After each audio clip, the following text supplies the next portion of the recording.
നോക്കാം. ഞാനിന്നിവിടെ എടുക്കുന്ന എല്ലാവർക്കും ഡീസ് ട്യൂഷൻ ക്ലാസ്സിലേക്ക് സ്വാഗതം. ഞാനിന്നിവിടെ എടുക്കുന്ന ക്ലാസ് എന്ന് പറയുന്നത് +1 എക്കണോമിക്സിൻ്റെ ചാപ്റ്റർ 2 ആണ് എടുക്കുന്നത്.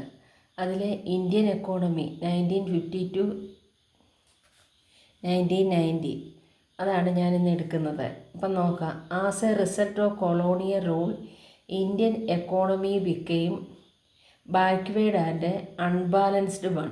ഇപ്പം പിന്നെ ഈ കൊളോണിയൽ റൂളിൻ്റെ പരിണിത ഫലമായിട്ട് ഇന്ത്യൻ എക്കോണമി എന്ന് പറയുന്നത് എന്തായിരുന്നു? വളരെ പിന്തള്ളപ്പെട്ടതും അതുപോലെ ഒരു ബാലൻസ് ആയിട്ടുള്ളതും അല്ലായിരുന്നു ഇന്ത്യൻ എക്കോണമി. നമുക്ക് നോക്കാം. After independence politically India were parliamentary democracy. ഇപ്പം politically Indian choose parliamentary democracy ആയിരുന്നു. നമ്മുടെ തിരഞ്ഞെടുക്കപ്പെട്ട ഒരു ഭരണരീതിയായിരുന്നു ഇന്ത്യ ചൂസ് ചെയ്തിരുന്നത്. Economically India choose mixed economy. അതുപോലെ സാമ്പത്തികമായിട്ട് അപ്പോൾ രാഷ്ട്രീയപരമായിട്ട് ഇന്ത്യ ചൂസ് ചെയ്തത് പാർലമെൻ്ററി ഡെമോക്രസി ആയിരുന്നെങ്കിൽ എക്കണോമിക്കലി ഇന്ത്യ ചൂസ് ചെയ്തത് മിക്സഡ് എക്കോണമിയാണ്. അപ്പം പിന്നെ കൊളോണിയൽ റൂളിൻ്റെ പരിണിത ഫലമായിട്ട് ഇന്ത്യൻ എക്കോണമി എന്ന് പറയുന്നത് എങ്ങനെയുള്ളതായിരുന്നു?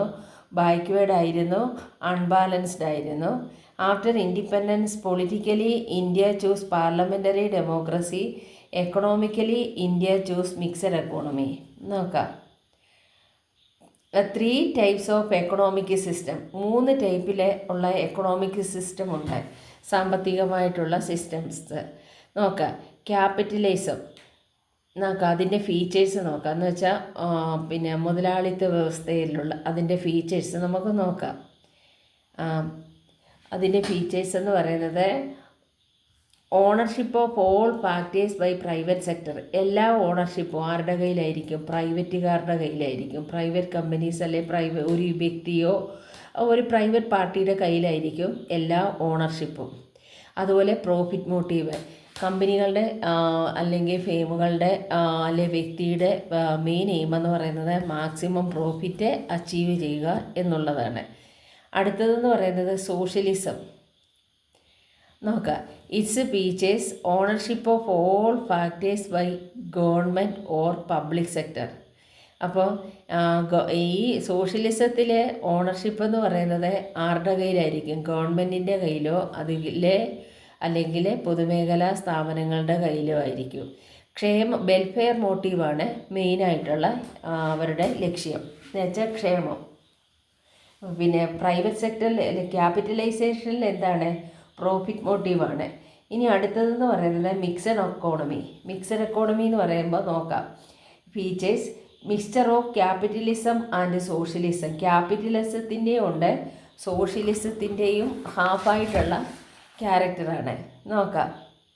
പ്രോഫിറ്റ് മോട്ടീവ് ആൻഡ് വെൽഫെയർ മോട്ടീവാണ് ഇതിൻ്റെ എന്ന് വെച്ചാൽ രണ്ടും ഉണ്ട്. മാക്സിമം പ്രോഫിറ്റും അച്ചീവ് ചെയ്യണം, എന്നാൽ ജനങ്ങളുടെ ക്ഷേമവും പിന്നെ ക്ഷേമത്തിനും ഊന്നൽ നൽകിക്കൊണ്ടുള്ള പിന്നെ ഒരു സമ്പൽ വ്യവസ്ഥയാണ് മിക്സഡ് എക്കോണമി എന്ന് പറയുന്നത്. നോക്കാം. Nehru adopted the mixed economy model. Model where. ഇപ്പം നെഹ്റു ആണ് നമ്മുടെ മിക്സഡ് എക്കോണമി മോഡൽസ് പിന്നെ അപ്ഡേറ്റ് ചെയ്തത്. നോക്കാം അതെന്തൊക്കെയാണെന്ന് നോക്കാം. Public sector will play a leadership role. അപ്പം പബ്ലിക് സെക്ടറിൽ ഇപ്പം നെഹ്റു അഡോപ്റ്റ് ചെയ്ത മിക്സഡ് എക്കോണമി മോഡലിൽ പബ്ലിക് സെക്ടർ എന്തായിട്ടാണ് ആക്ട് ചെയ്യുന്നത്? Public sector will play a leadership role. Public sector ഒരു ലീഡറായിട്ടും ആക്ട് ചെയ്യുന്നു. The private sector will also play on active role. അപ്പം ഇവരും ഈ പ്രൈവറ്റുകാർക്കും അതിനകത്തിൽ എന്തുണ്ട്? പിന്നെ ആക്റ്റീവായിട്ടുള്ള റോളുണ്ട്.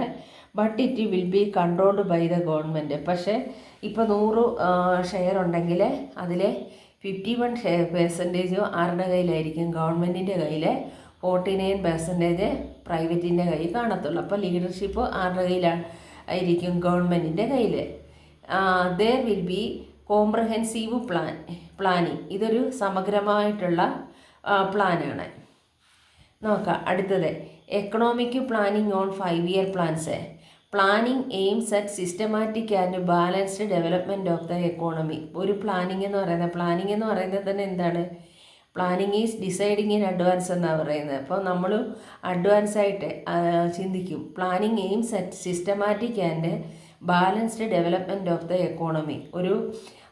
എങ്ങനെ ഒരു എക്കോണമി ബാലൻസ് ചെയ്ത് കൊണ്ടുപോകാമെന്നും സിസ്റ്റമാറ്റിക്കായിട്ട് എങ്ങനെ ഒരു എക്കോണമി നന്നായിട്ട് കൊണ്ടുപോകാം എന്നുള്ളതാണ് പ്ലാനിങ് എയിംസ് ചെയ്തത്.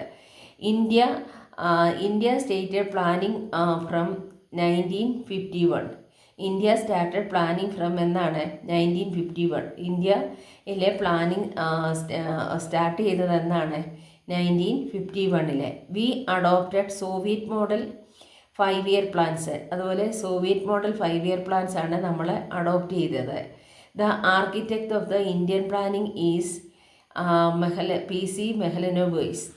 അപ്പോൾ അതിന് ഇന്ത്യൻ പ്ലാനിങ്ങിൻ്റെ ശില്പിയാണ് PC Mahalanobis. We have perspective planning also.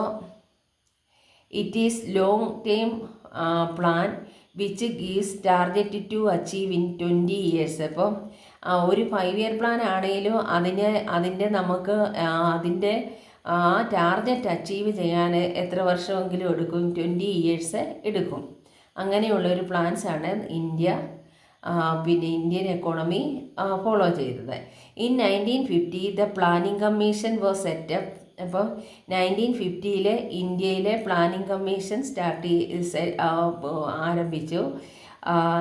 It's chairman is the prime minister. ഇപ്പോൾ ഓരോ പ്ലാനിംഗ് കമ്മീഷനും അതാത് സമയത്തെ പ്രൈം മിനിസ്റ്റേഴ്സ് ആയിരിക്കും അതിൻ്റെ ചെയർമാന്. ഇത്രയാണ് ഇന്നെടുക്കുന്ന ക്ലാസ്.